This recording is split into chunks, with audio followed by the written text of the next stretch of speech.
Hello সবাইকে, আমার একটা নতুন ভিডিওতে সবাইকে ওয়েলকাম। এটা ছিল ডে 3 মানে ডিসচার্জ ডে, যেটা খুবই আনন্দের একটা দিন। অলমোস্ট 3 ডে মানে 3 দিন পর আমি বাড়ি আসছি, বাড়ি আসবো। তো তাই জন্য অনেক সকালে ঘুম থেকে উঠে গেছিলাম। ফ্রেশ হওয়ার পর একটু করিডোরে হাঁটাহাঁটি করছিলাম যাতে নিজেকে একটু ফ্রেশ লাগে। তো তারপরে চা খেয়ে নিয়েছিলাম। চা খেয়ে নেওয়ার পর ওনারা ব্রেকফাস্ট দিয়ে গেছিলো। ব্রেকফাস্টে ছিল রুটি, রাজমা ডাল আর ডিম সিদ্ধ।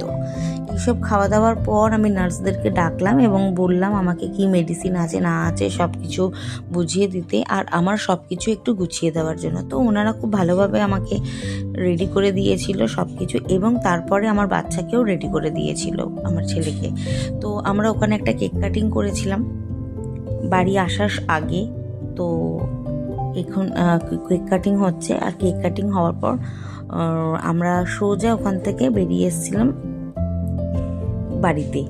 আর অনেক আগেই আমার হাজব্যান্ড ওখানে পৌঁছে গেছিলো, কারণ কি নিচের ফ্লোরে রিসেপশনে অনেক ফর্মালিটিস ছিল, অনেক পেপারসের ব্যাপার ছিল, অনেক মানে বিল ক্লিয়ারের ব্যাপার ছিল। তো ও খুব তাড়াতাড়ি এসে সেগুলোকে ক্লিয়ার করে নিয়েছিল। আমার ডিসচার্জের পেপার এসে যাওয়ার পর আমার আর আমার ছেলের, তো আমাকে আনতে গেছিলো হাজব্যান্ড, আমার ননদ আর আমার মা। তো গাড়িটা সাজানো হয়েছিল আসার জন্য, বাড়ি আসার জন্য। তো আমরা সবাই এই যে গাড়ি করে রওনা দিলাম বাড়ির পথে। আর সবাইকে একটু একটু করে আমি ভিডিও করে নিয়েছিলাম যাতে পরে আমি ক্লিপটা অ্যাড করতে পারি।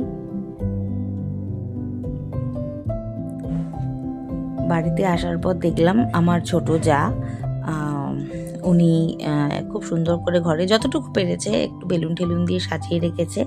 তো সব মিলিয়ে খুব ভালো লাগলো। তো তোমাদের কেমন ভিডিওটা লাগলো আমাকে জানাও। বাই।